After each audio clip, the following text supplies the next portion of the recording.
Welcome back to a bit gamey and February update.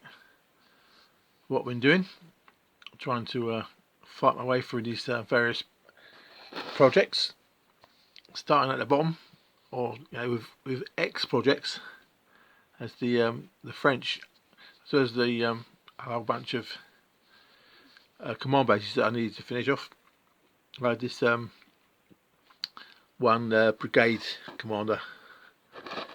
So I don't know. The command bases are most fun for me because it's like one that I put a little bit more effort into painting than I normally do. I mean, it's not good. It's still not good, but I just try to do a little bit more, and I'll try and do a nice base as well. So I mean, it's the brigade commanders. It's just one figure, but I'm rather pleased with that. I mean, it's kind of pointless because I'm not doing the French anymore. But I like it. Good. Trying to remember, is it? I can't remember if it's a warlord or front rank figure, but very nice. So from an X project to one of the current ones, which is the horse and musket, 3 battalions of French infantry. I'm doing 12 figure battalions, mostly warlord plastic Marlburian figures, with a few metal ones put in to make it easier to move the bases around, glued in. So that's metal front rank figures. Metal front rank along with the warlord Marlburian plastics. 3 battalions based on the flags that come with the warlord sets. Very nice.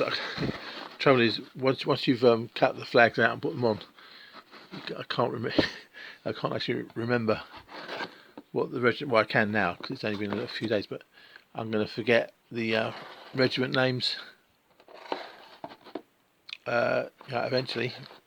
So I'll probably have to try and write them down somewhere. So yes, this is the red flag. One with red. That's the oh no, I've forgotten already. Well, one of them is the Lorraine regiment, as in the Queen, not Lorraine the place.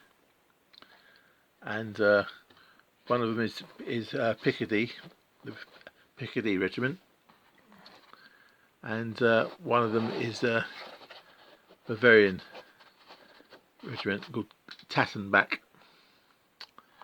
So yeah, I don't know. I like them. Good fun. It's a lot easier painting battalions of 12 than the last month's French one was 36. And I particularly like, because I'm doing it in such a kind of a small scale, 12 figures per battalion, it creates the impression of loads of, the flags just create more of an impression because, there's the flag percentage of, the number of figures per flag is lower. So you've got these little battalions with the flags, and you can get the impression there. That's all rather good. I mean, I found if the base idea is sensible, I was doing it with these figures, loosely based figures, so you can take out, for taking out casualties. But anyway, the idea of it is for the 1 hour war games, and we shall see. I'm rather pleased with that. So that brings up the list.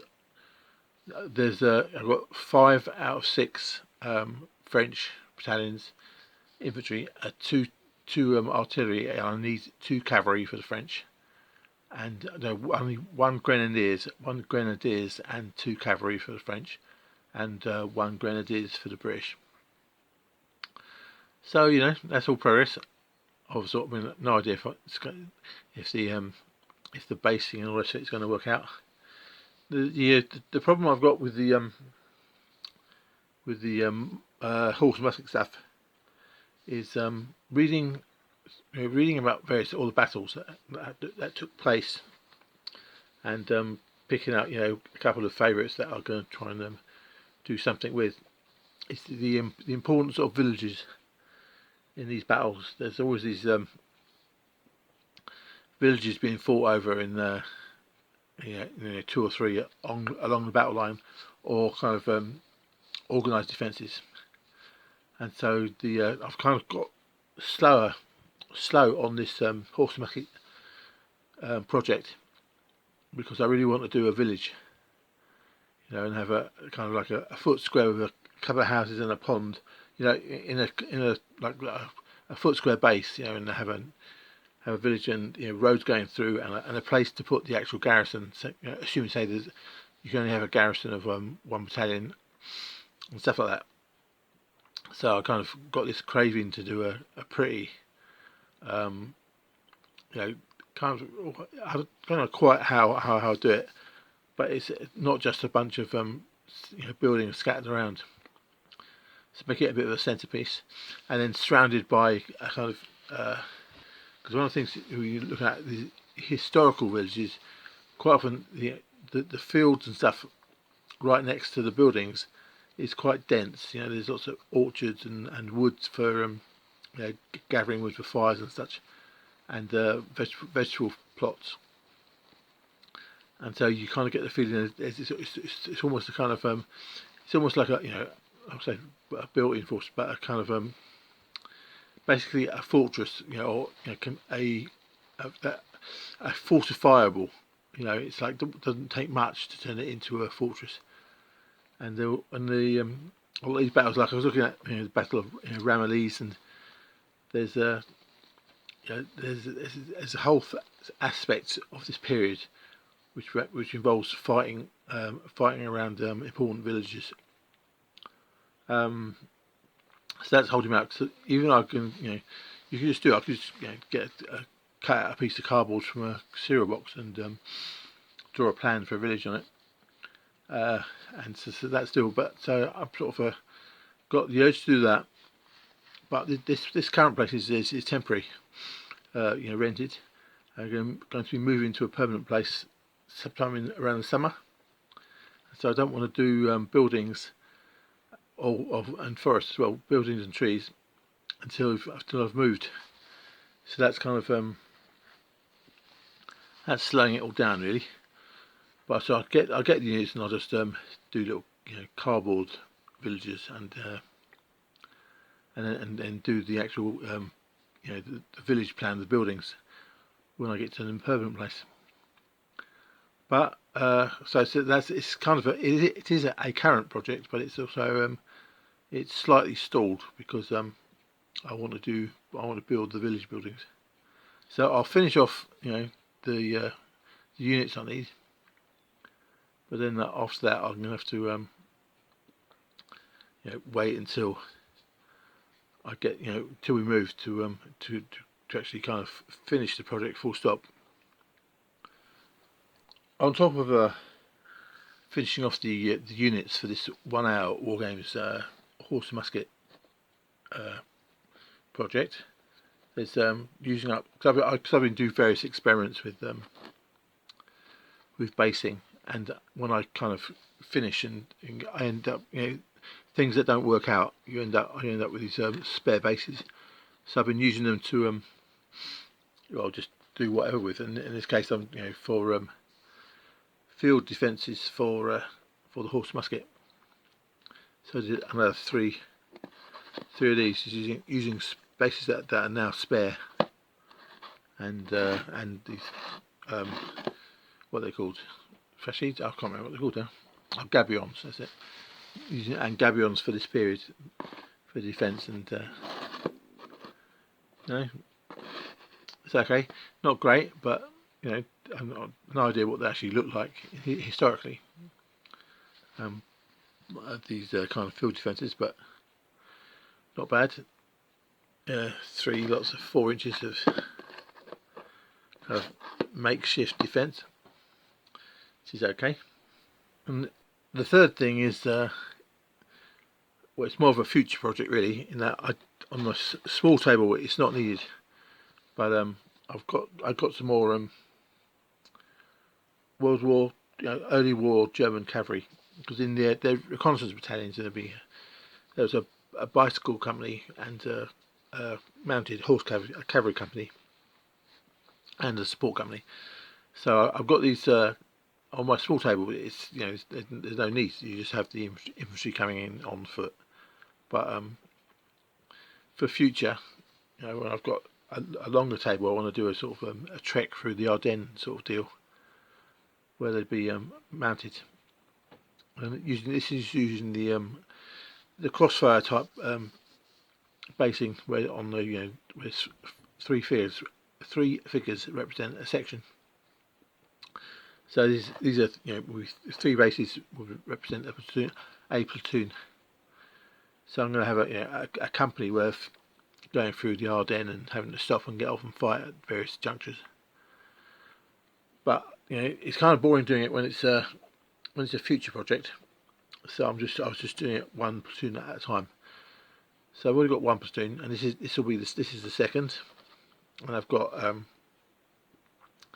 the third platoon and kind of bases for the horses. So when a platoon dismounts, you leave one base as a marker for where they were. So that's my plan. So that's 3 bases of those. It's doing the thing a bit at a time. And the second thing I did for the World War II stuff is a French field gun, 75 or whatever mil. I did it all wrong. It's got various parts, and I don't think it's meant to be like that. But whatever.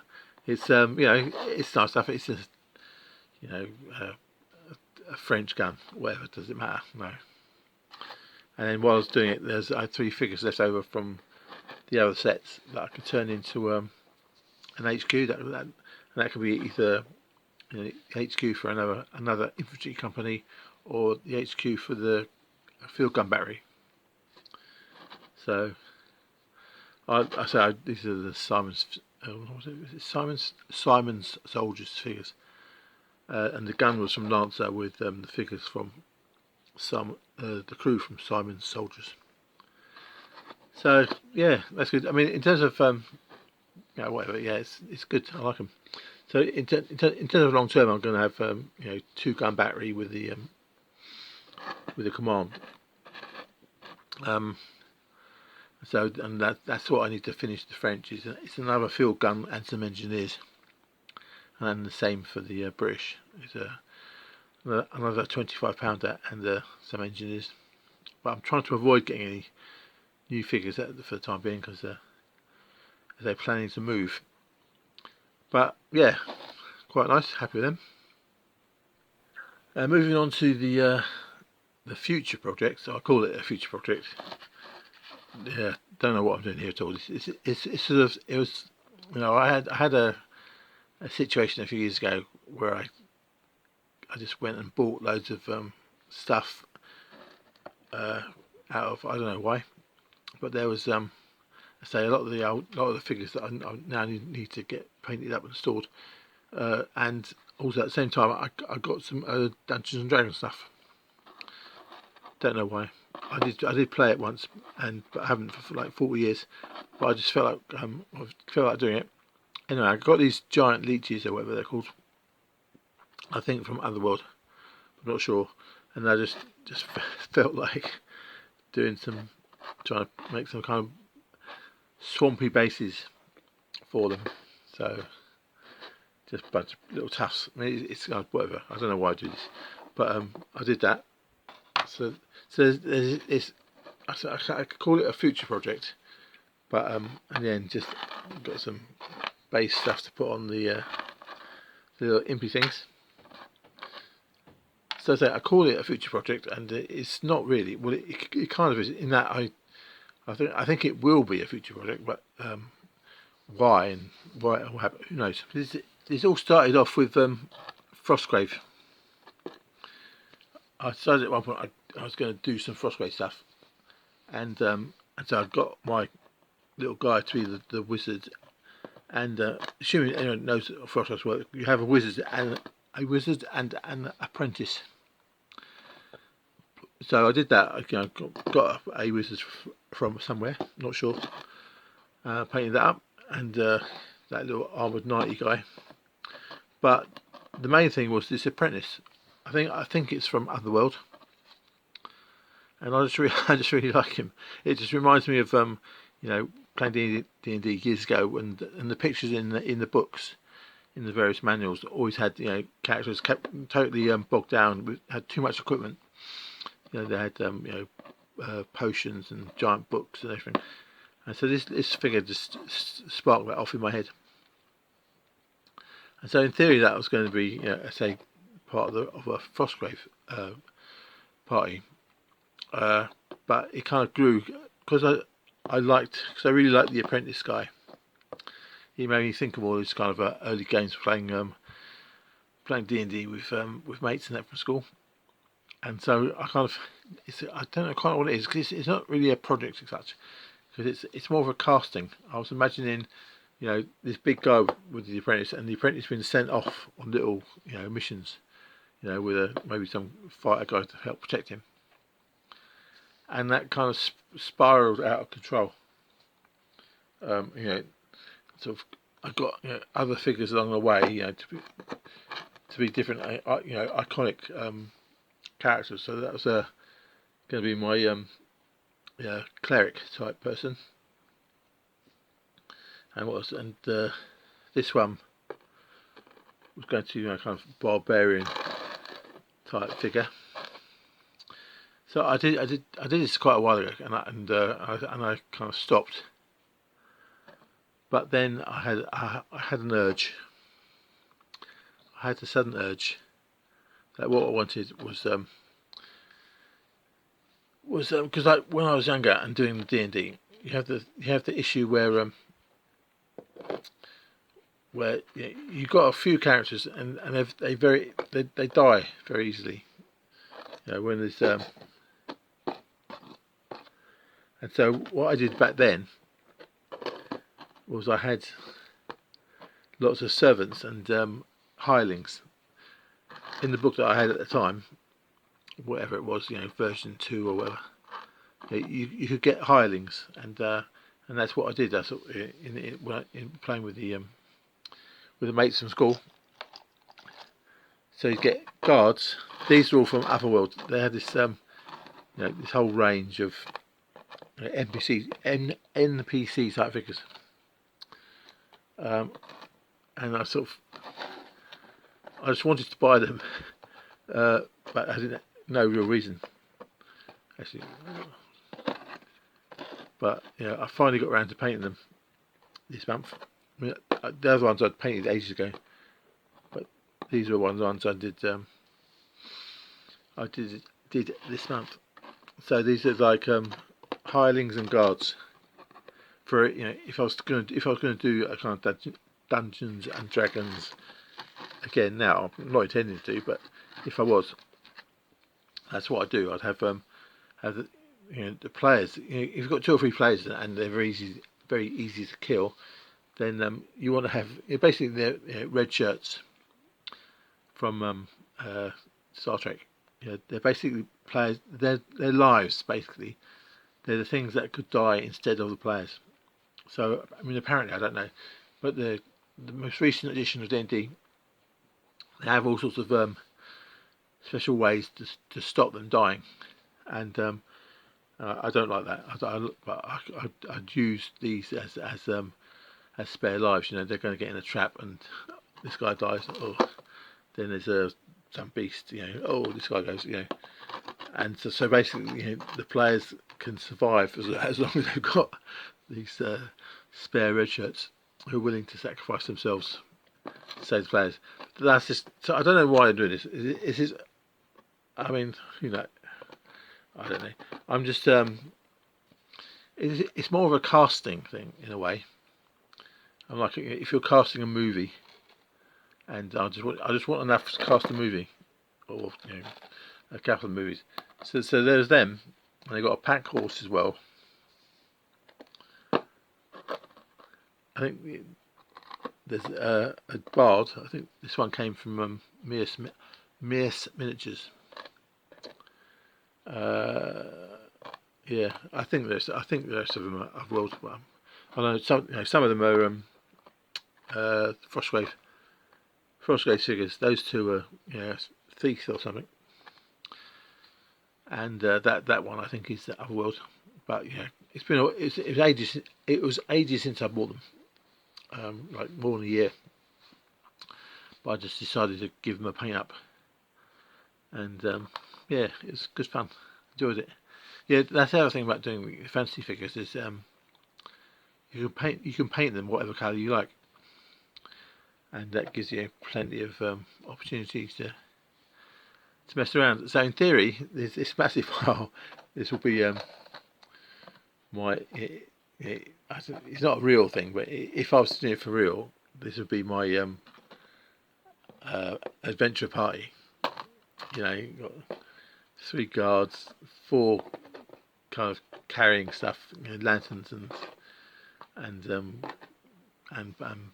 bags and stuff. A pony for carrying more stuff. The actual leader, the hero, the apprentice from Frostgrave, and this metal knight, the barbarian, couple of barbarian followers, the cleric, and a couple of thieves. So that's pretty much the party. That's what 4, 5, 6, 7, 8, 9, 10, 11, 12. So it's like 50. Oh, and the bard. So it's like 15 characters that be in the adventure party. So this is all very silly, but it was fun to paint them. Whether I actually,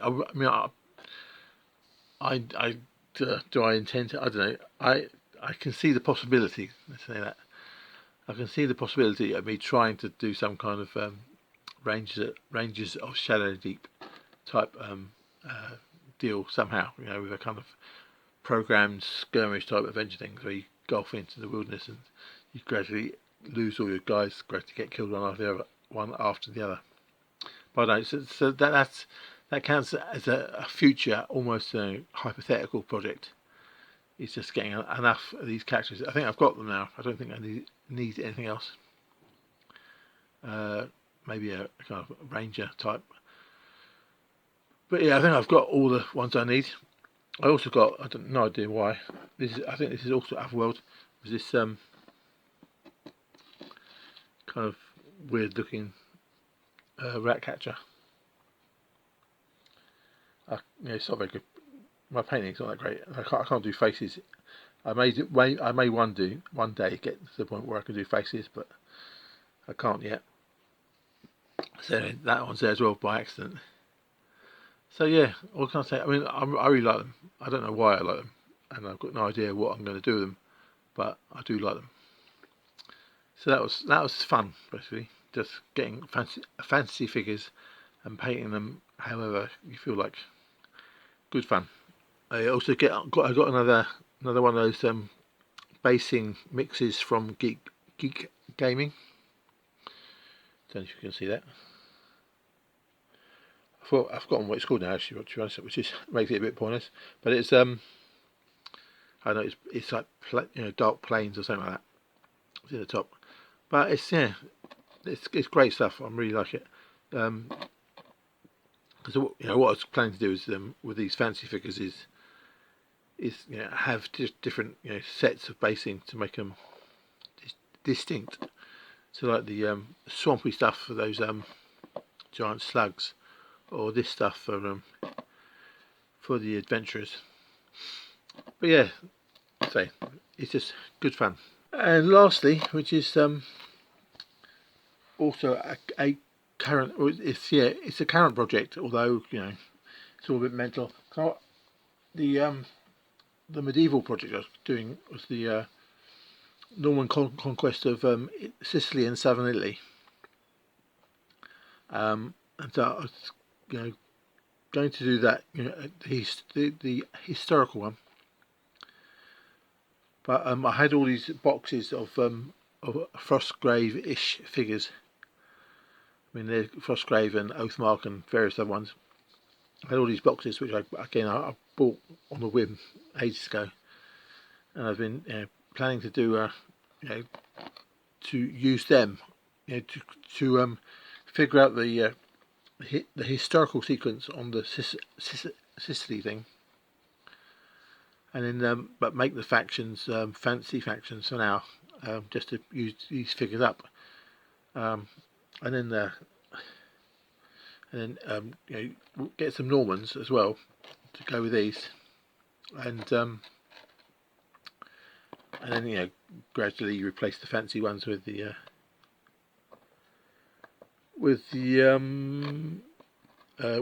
historical ones, you know, various Berbers and whatever. But so yeah, so I just, you know, picked at random one of the boxes of Frostgravish figures that I've got, and painted out the cultists using those game colour paints I had. Yeah, you know, good fun. Yeah, I mean, I quite like them. They're kind of not very pretty because but that's okay because they're meant to be bad guys. I'm not sure what factions are going to be what yet. But yeah, 12 figure bases. It's going to be like I'm going to use some kind of variation on Oathmark or Lion Rampant, or you know, something along those lines. So there'll be these 12 figure, you know, 10 figures. You know, the various figures I've got, and you know, boxes of 20. So 2 sets of 10 plus a couple of command figures, or you know, otherwise, you know, important figures. So these two are Frostgrave cultist champions or something, and these guys are the cultists. Say, not brilliant paintings, but they're you know, they're good fun as figures to do. You know, they sort of they hit the spot. I think in Frostgrave they're kind of not very tough. I think they're just, you know, meant to be like, I don't know, you know, mad peasants or something. But you know, you can you know, change the stats for them if you want. Yeah, so obviously I still need two more figures to fill out the bases. I might get a couple more of these, or I might get some the Rangers of Shadow Deep cultist you know, leaders to fill it up. But that's okay. So that's going to be 2 units of one faction rather for that. I'll do a video at some point going through the history of the Norman conquest of Sicily, and trying to figure out all the different factions and who will play who in that thing. So I'm going to say I've got Oathmark, the rules for Oathmark, and I could do it like that. You know, they've got a way of setting up a campaign system, or you know, I may do something slightly different. But it's that's kind of a no, it's more of a future project really, because I've got all these boxes I want to paint up, and then they're going to, you know, assign factions to different things. But it makes a nice change doing the fancy stuff, not having to worry about the uniforms and whatever, and you know, plenty of scope for, you know, you don't have to be too finicky about the uniforms, you know, make them all jumbled up. Yeah, so I'm starting to ramble now. So I think it's pretty good progress for the month. It's much more than I was doing before, because you know, when you're doing 36 figure battalions, it starts to really drag on. But doing all these different variety is it makes it work. So what's next? This random jumble of stuff. Right, I've got, say, or I said earlier, I've got the figures for the to finish off the German World War II cavalry. There's 6 figures for another platoon, and then 6 figures for or 2 bases of horses, you know, to be after they dismount, and company commander. So I'm going to split that into 2, because I find it very kind of tedious painting these things that I'm not going to be able to use for a long time. there's no space, so I'm going to split out. I'm going to do the final platoon, and then next time I'll do the final set. So there's 2 sets to do on that, and I think I'll do one. So that's there. That's the World War II Germans. And then on the X project line, I've got 8 Napoleonic figures for my two of my command bases I got left over from the French. So there's each base has got 6 figures, and I've always got the 2, the flags and such. And so I've got 8 figures for two command bases. These are from front rank. So 2 command bases, 12 grenadier figures from front rank, Marlburian defence figures, and I'm going to do for the final battalion for the British is I'm going to make it be there's Dutch, Danish, Dutch, Danish, and British engineers, not grenadiers, rather. That's going to make their final battalion. And I fancy the idea of doing that, one that's kind of, to symbolise that quite often in the period that you get, grenadier companies from different battalions would be, matched together. And so I'm going to have, so 3 sets with 3 different uniforms, and no flags. That's going to be the grenadiers for the British, and finally some a cavalry, whatever. Well, I'm calling it a regiment. It's just 6 figures. I think these are dragoons. I think they're supposed to be on the French side, so they're probably French dragoons. I don't know. Can't remember now. But they're very nice, front rank. Because the plastic warlords, Marlburian figures. I mean, I like the infantry. I mean, they're quite static. They're not great figures, in the kind of absolute sense. But I like the kind of very standard looking sort of figures for this kind of period. Where they're all marching along kind of fairly robotically. And so I like the infantry, but I didn't like the cavalry much. So I decided to get the 2 lots of medals for the French cavalry, and this was the first one. So yeah, nice. I'm looking forward to painting these. So so that's, I don't know, that might not be enough. We shall see, but that'll bring me a step closer on my, well, actually not on the World War II German cavalry. That's actually not a step closer to anything really, because I won't have a table big enough for them for ages. But it's a step closer on the Marlburian, getting towards 10 units each for the 1 hour war games. I'll just be once that's done, I'll just be one away. 1 other set of French cavalry. If I get all them done,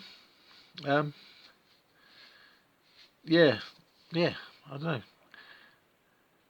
I did quite a lot this month, and so maybe this will be too few. Who knows? But anyway, that's the plan. Ramble. Okie doke. To a bit.